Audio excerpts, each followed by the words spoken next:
Ons het die afgelope tyd, afgelope 2 weke, het ons gepraat oor dit wat ons as gemeente se visie. In die eerste plek het ons 2 weke terug gepraat oor, ons moet God leer ken in die krag van sy opstanding. Ons moet 'n verhouding met hom hê. Ons moet 'n tasbare verhouding met hom hê. Verlede week het ons gepraat oor vind vryheid. Want as ek God ken in die krag van sy opstanding, kan ek en jy vryheid hê. Glo jy dit? Ons het verlede week het die Here in mense se lewens iets amazings gedoen, want omdat ons God ken, omdat ons daai verhouding met hom het God vryheid gebring. Dit wat ons vanoggend van gesing het, hy kettinge laat afbreek en ons het vryheid, het ons ervaar. Want ek kan nie vryheid kry as ek God nie ken en 'n persoonlike verhouding met hom het nie. En die derde deel van dit wat ons oor praat vandag is om 'n verskil te gaan maak. En ons het vanoggend, verlede week het ons so 'n challenge uitgesit. Want as ek vry is, kan ek 'n verskil gaan maak in die wêreld. As ek nie vry is nie, is dit bitter moeilik. Vra my, ek weet. Maar as ek vry is, het ek nie eintlik 'n ander keuse. Ek kan nie anders as om 'n verskil te gaan maak in die gemeenskap daar buite, in daar waar ons is, daar waar ons beweeg nie. Vanoggend wil ek met jou 'n vraag vra. Kan een mens 'n verskil maak? Kan een persoon 'n verskil maak? Want die vraag aan my en jou hart is, en wat ons baie keer dink en redeneer en sê, maar Here, ek weet nie hoe nie en ek kan nie en ek wat se verskil kan ek nou maak? En ons gaan vanoggend kyk of een persoon 'n verskil kan maak, of 'n gewone mens in die hand van 'n buitengewone God 'n verskil kan maak waar hy ook al mag beweeg. Een mens wat opstaan kan 'n verskil maak in hierdie wêreld wat ons in lewe, wat rondom ons in 'n toestand is. Stem jy saam vanoggend? Hierdie wêreld wat ons in lewe is in 'n toestand, is in 'n chaotiese toestand. Die Bybel leer ons dis 'n geveg tussen lewe en dood. Dis 'n geveg tussen lig en duisternis. En God gebruik nie perfekte mense nie. God gebruik gewone mense soos ek en jy, en wat bereid is om gehoorsaam te wees. En in 'n aanleiding van verlede week is die vraag nie of ek en jy genoeg is nie. Ons het dit vanoggend gehoor, of ek genoeg is, of ek al die goede het wat mense soek. Die vraag is of ek en jy beskikbaar is vir God om 'n verskil te gaan maak daar buite. En ek wil hê ons moet kyk vanoggend na Aaron. Ons gaan nou by 'n skrifgedeelte kom. Aaron was die boetie van Moses en Miriam gewees. En hy was 'n doodgewone mens. Het jy al van Aaron gelees in die Bybel? Waarvoor onthou mense op die beste? Die goue kalf, dan die Tessa. Hy het die goue kalf gebou. Maar kom ons gaan kyk bietjie dieper wie Aaron was. Hy was die seun van Amram en Jochebed, die broer van Moses en Miriam. En hy het groot geword as 'n Israeliet in Egipte, deel van die onderdrukking gewees en deel van slawerny wat ons vanoggend van gesing het. Hy was nie 'n koning gewees of hierdie militêre generaal nie. En God het hom gebruik as Moses se woordvoerder. Hy was nie eers die leier gewees nie. God het sy broer gekies wat gehakkel het. En hy was woordvoerder gewees van sy broer en hy het swakhede gehad en foute gehad. Maar weet jy wat? God het nog steeds 'n doel vir sy lewe gehad om 'n verskil te maak. Om 'n verskil te maak in mense se lewens. En Aaron het ook gesoog. Ons hoor nou net voor van die koue. Dis waarvan mense hom onthou. Hy het 'n slegte ding gedoen en hulle vergeet van al die goeie dinge wat hy gedoen het. Jy gaan vanoggend hoor daarvan. Dit wat aan hom gekoppel is die goue kalf. En ons gaan vanoggend kyk en ek bid dat God vanoggend jou hart sal verander. En by die goue kalf het Aaron onder die druk van die volk toegegee. Hulle het hulle goue ringe en ketTINGS het hulle gebring en sê, maak vir ons iets wat ons kan aanbid. Terwyl Moses op die berg was, besig met God in sy heerlikheid ervaar het, bou hulle 'n goue kalf onder. Aaron, hy bou 'n goue kalf. In Numeri 12 lees ons dat hy saam met Miriam betrokke was, toe hulle amper opstand teen Moses, teen sy eie broer. Ek moes, hy was ook 'n klaarklous, ontevrede gewees. En ek begin amper so half bekend klink in ons Christen lewe. By Meriba het hy saam met Moses nie God se opdrag gehoorsaam soos beveel was nie. Toe Moses die rots geslaan het en hy moes hom uiteindelik met hom gepraat het. Hy was daar gewees. En hy was nie 'n perfekte mens gewees nie. Hy het geswoeg en hy het sy foute gehad. Maar dit was nie die einde van sy verhaal gewees nie. Hy was steeds daar gewees. En God het hom nog steeds dopgehou. God het nog steeds 'n plan vir God het nog steeds 'n hoopvolle toekoms vir Aaron gehad. En luister mooi wat God vanoggend vir jou en vir my wil sê. Jou verlede diskwalifiseer jou nie vir jou toekoms nie. Jou verlede hoef nie van God se toekomstige gebruik te diskwalifiseer nie. En baie keer in ons het verlede week en die week daarvoor het ons daaroor gepraat. Maar baie keer hou ons verlede ons terug vir dit wat God wil doen. En dit is nie nodig dat dit moet gebeur nie. In Numeri 16, as jy jou Bybel saam met my kan oopmaak daarso, 'n gedeelte wat nie baie bekend is nie. Daar kom 'n opstand teen Moses en Aaron van 'n Korag, Datan en Abiram. Hulle kom teen opstand teen God se leiers, teen God se profete, teen die hoëpriester, en daar's hierdie geweldige opstand. Hulle wil tweedrag bring en daar's opstand in die volk, daar's 'n roering in die volk. En God se oordeel tref die Israeliete. En die volgende dag murmureer die hele vergadering weer en 'n plaag breek uit wat God gestuur het en 14,700 mense sterf. Hulle val so dood neer. En Moses en Aaron weet nie wat om te doen nie. En hulle moet 'n keuse maak, moet ons wegstaan want God is besig om teen hierdie volk op te tree, of moet ons intree in dit wat gebeur? Die dooies lê. Die volk is besig om dis doodslag. En weet jy wat Moses gee vir Aaron 'n opdrag in Numeri 16:46.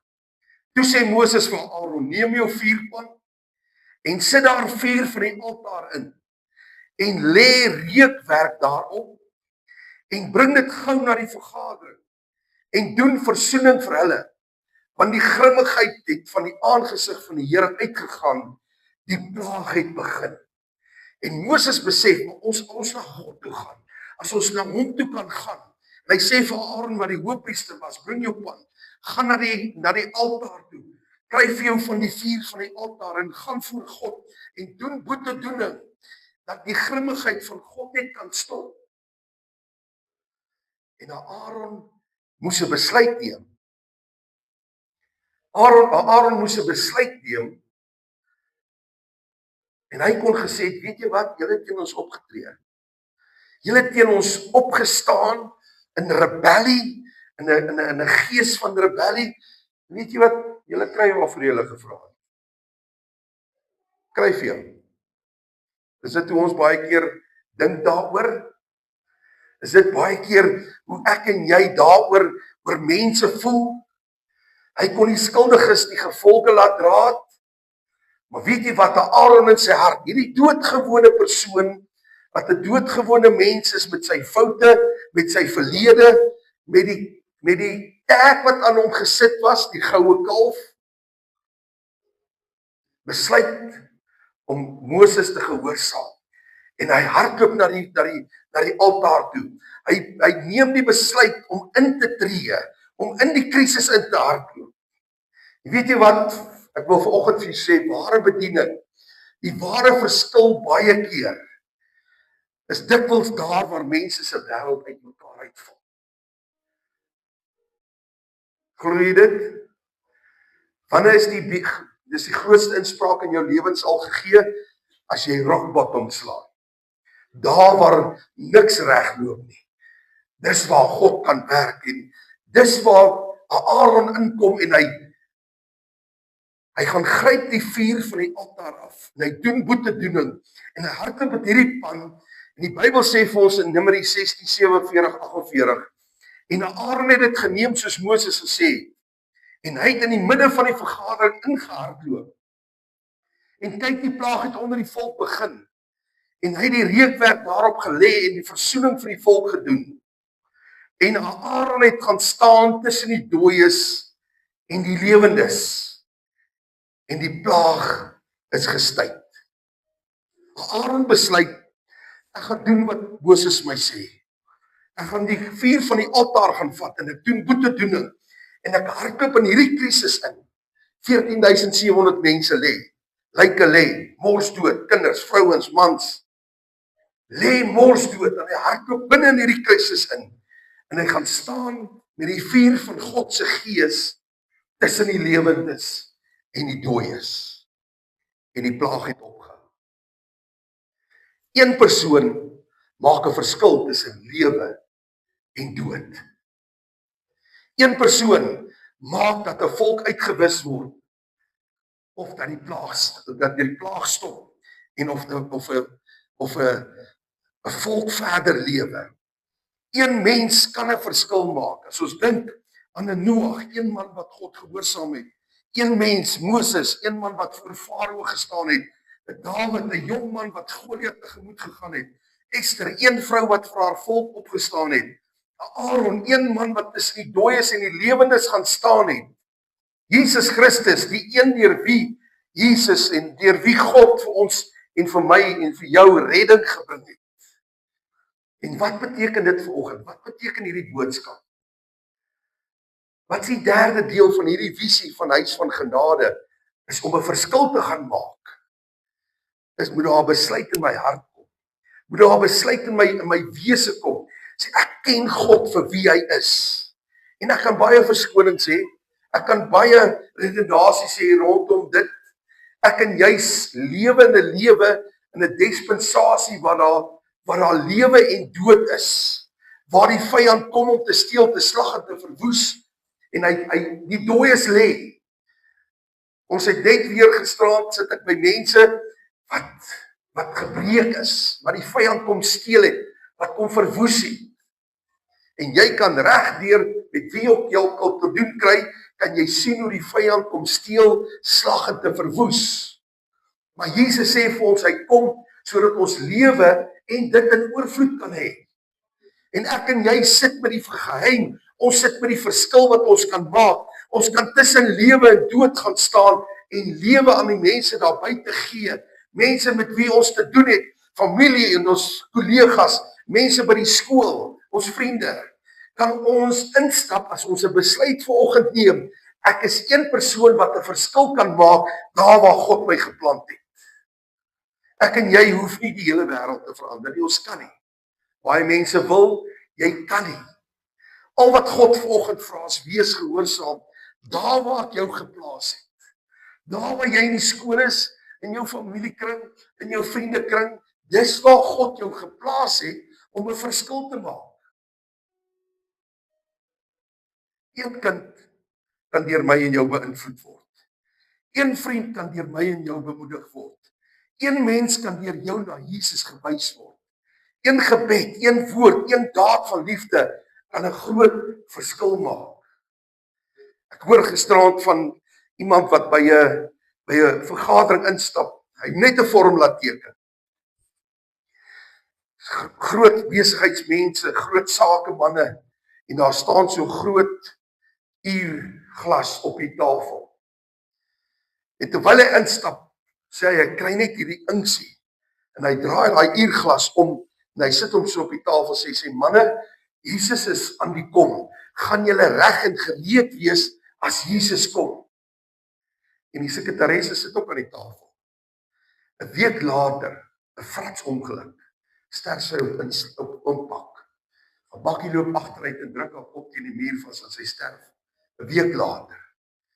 Hy sê, hy weet nie hoekom hy dit gedoen het nie. Hy het net gevoel die gees van die Here lei hom om op daai oomblik te sê, die Here is besig om te kom, waarmee gaan hy jou besig vind? Op daai oomblik. Een woord kan 'n verskil maak. Dalk het daai woord, daai vrou se lewe verander. Aaron was nie perfek nie, maar hy was beskikbaar gewees.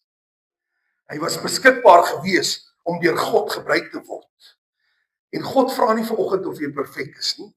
God vra nie vanoggend net, lees jy jou Bybel 365 dae van die jaar, bid jy 168 ure 'n week, tik jy al die boksies nie. Al wat God vanoggend vir jou vra, wees beskikbaar.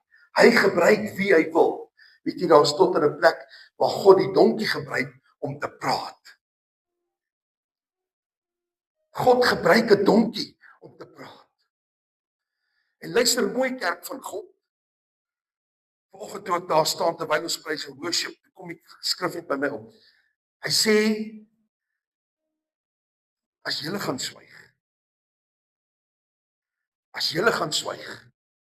as die kerk van God gaan swyg, as sy kinders gaan swyg, gaan die klippe uitroep.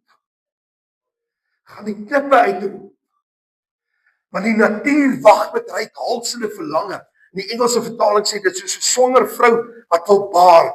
Daar's 'n verwagting, daar's 'n verlange. Kan ek vir jou vanoggend sê, jou vriende, jou familie, jou gesin, wie jy ook al mee te doen kry, wag dat jy 'n impak moet maak daar waar jy lewe. Dit wag soos 'n barensnood dat die openbaremaking van die kinders van God. Die wêreld wag, sê, waar's die kerk? Waar's die impak van die kerk, die kinders van God? En ek praat nie van Huis van Genade of die Pinkster Protestante kerk nie. Ons praat oor die kerk van Christus Jesus. Waar's die impak wat gemaak moet word in ons lewens, in ons gemeenskap? En God vra vanoggend, is jy beskikbaar? Is jy beskikbaar om 'n verskil te gaan maak in die wêreld daar buite? Jou swakheid beteken nie dat God jou nie kan gebruik nie. Jou verlede hoef nie die einde van die verhaal te wees nie. Ons sien dit uit Aaron se verhaal uit. Een man maak 'n verskil tussen lewe en dood. Kan die plaag wat besig is om te gebeur in ons dorpe, in ons families kan stop. As jy gaan opstaan en sê, Here, ek is beskikbaar, dan die plaag wat in 'n familie is, noem dit alkoholisme, dwelms, maak nie saak nie, tussen lewe en dood, en die plaag sal stop. Glo jy dit vanoggend? Die plaag van finansiële druk en finansiële swakheid in ons lewens, in ons families, want my oupa het swaar gekry, my pa kry swaar, en ek moet nou, ons kan tussen lewe en dood gaan staan, sê, Here, ek is beskikbaar vanoggend sodat die plaag kan stop in ons lewens. 'n gewone mens in God se hande kan buitengewone dinge doen. En jy sit vanoggend en die vyand is besig om hier te werk in jou gedagtes, sê jy, maar ek is nie daai persoon wat hierdie buitengewone dinge kan doen nie. Ek weet daarom nie. Kerk van die Here, ons is geroep om tussen die gebrokenes te gaan staan en hoop te bring vir die gemeenskap daar buite.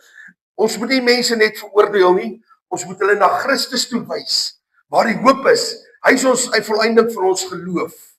Ons boodskap is, daar's nog hoop. Want ons lewe in 'n hopelose wêreld, want die wêreld kan ons nie red nie. Die wêreld kan ons nie oplossing gee nie, kan nie vir ons hoop gee nie. Daar is vergifnis in Jesus. Daar is genade, daar is redding en daar is lewe in Jesus Christus. Kan jy hom 'n lofoffer gee vanoggend? Omdat hy lewe tot in alle ewigheid. En hy kan die bande breek wat ons vanoggend van gesing het. Hy kan slawe vrymaak. Hy kan vir jou nuwe lewe gee. En die vraag vanoggend aan jou en my hart is, sal jy die een wees?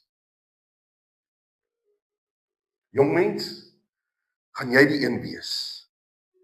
Meneer, mevrou, sal jy die een wees?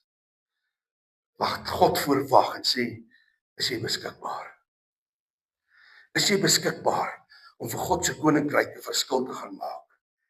Sal jy die een wees wat net 'n gebed doen? Sal jy die een wees wat vergewe as vergifnis nie verwag word? Sal jy die een wees wat sal praat wanneer daar gepraat moet word? Sal jy die een wees wat iemand help wat geval het? Nie lag en veroordeel nie. Sal jy die een wees wat iemand na Jesus toe wys? Sal jy beskikbaar wees?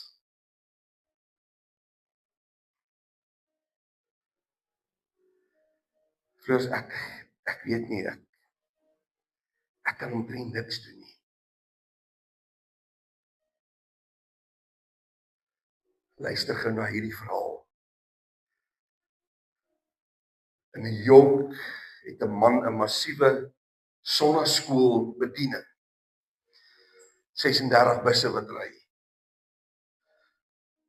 En 'n vrou kom tot bekering onder sy bediening van Puerto Rico. Sy kan nie Engels praat nie. Sy het daar taal gepraat. Maar sy sê vir hom sy wil iets doen. Hy sê hy het 36 busse. Klim op een van die bus en organise die kids. Hou hulle daarom net in beheer. En sy doen dit so vir 3 maande en sy kom na hom toe en sy sê vir hom, maar sy wil van nou af op daai spesifieke bus wil sy ry elke Sondag. En hulle kom toe agter dat daar seentjie op hierdie bus is wat nie kan praat nie, of hulle weet nie of hy kan praat nie, want hy het nog nooit gepraat nie. Hierdie seentjie se ma bly in 'n dwelmhuis. Hulle tel hom elke Sondag op, stop die bus by die huis, en dan gaan hy in die huis in, klomp drug lords, mense wat aan dwelms verslaaf is, onder andere sy ma. En die vrou, elke keer, as hulle stop by hierdie huis, dan vat sy hierdie seentjie en sy vat haar hande so tussen aan sy gesiggie en sê, kan nie Engels praat nie, al wat sy kan sê is, I love you, Jesus loves you. I love you, Jesus loves you. Elke Sondag vat sy hierdie seentjie se gesiggie in haar hande, I love you, Jesus loves you. En dan hardloop die seentjie af en hy is in die huis. En daar was 'n spesifieke Sondag, toe hulle weer by die huis stop, en die seentjie wil afklim en sy vat sy gesiggie so tussen haar hande, en sy sê, I love you, Jesus loves you. En hierdie seentjie vat sy hande en hy vat hierdie vrou se gesig, en hy sê vir haar, I love you. En hy hardloop van die bus af, in die huis in. Later daardie middag, toe kry hulle nuus dat hierdie seentjie 'n halfuur naby van die bus afgeklim het, is doodgeslaan deur sy ma met 'n baseballbat wat onder die invloed van dwelms was. Die laaste ding wat daai seentjie gehoor het, is I love you, Jesus loves you. Sal jy die een wees wat buite jou verwysingsraamwerk, buite jou gemaksone kan opstaan, sê Here, ek wil 'n verskil maak. Ek wil 'n verskil maak. Ek wil 'n verskil maak in kinders se lewe. En mense wat tussen lewe en dood, wat smag na hoop, kan ek 'n verskil maak. Verseker kan jy 'n verskil maak. As daai vrou 'n verskil kan maak in 'n seentjie se lewe, wat is jou verskoning vanoggend? Wat is jou verskoning dat jy nie 'n verskil kan maak nie? En God se Gees praat in hierdie oggend, en al wat hy vra is jy beskikbaar om 'n verskil te gaan maak in hierdie wêreld. Ons kan nie God ken en vryheid vind en nie 'n verskil gaan maak nie. Dis 'n saak van onmoontlikheid. Want as God jou vrygemaak het en jy waarlik vry is, wat ons verlede week oor gepraat het, dan moet ek daar buite verskil gaan maak. Ek het nie 'n keuse nie. Ek kan myself nie keer nie. Ek moet 'n verskil gaan maak in mense, in manne en vroue, in die mense om my se lewens. Want die liefde van God drink my, sê Paulus. Dit drink my. Buite my verwysingsraamwerk, buite my verskonings, buite my gemaksone. En God vra vanoggend, wie is beskikbaar? Huis van genade, wie is beskikbaar om 'n verskil te gaan maak in hierdie wêreld daar buite? Kan ek vir jou 'n vraag vra? Kan een persoon 'n verskil maak? Sekerlik ja. Definitief. 1000-mal ja. En Aaron het gaan staan tussen die dooies en die lewendes. En die plaag is gestryd. Die plaag het opgehou. Dit gaan kos dat jy tussen die lewendes en die dooies gaan staan. Gaan jy almal kan red? Ongelukkig nie. Maar as jy die vuur van die Heilige Gees, die dringendheid van die Heilige Gees in jou hart het, van die altaar gaan afval, gaan jy in die plaag inhardloop wat daar buite is. En jy gaan sê, Here, ek kan nie alles doen nie, maar ek kan iets doen. As dit een persoon is, Here, as dit een seentjie is, wat moet hoor, Jesus het hom lief. I'm the man who will do it. Ek sal dit doen. Wil jy nie vanoggend opstaan, jou plek inneem en beskikbaar wees in die koninkryk van God? Sê Here, van vanoggend af, gaan ek 'n verskil maak daar waar ek beweeg. Een mens kan 'n verskil maak wanneer daardie mens bereid is om sy lewe oor te gee in die hande van 'n lewendige, almagtige God wat sy lewe vir ons kom gee. Wat 'n verskil kom maak het in hierdie wêreld. As jy vanoggend sê, Floors, ek is die eerste ene wat my beskikbaarheid wil tentoonstel. Ek is beskikbaar vanoggend om 'n verskil te maak. Wil jy nie voorkom staan nie? Saam met my, as huis van genade, sê Here, ek stel myself beskikbaar. Ek kan nie dit waag, dat die klippe moet uitroep nie.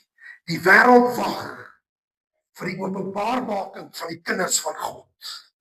Kan een mens 'n verskil maak? 1000-mal ja.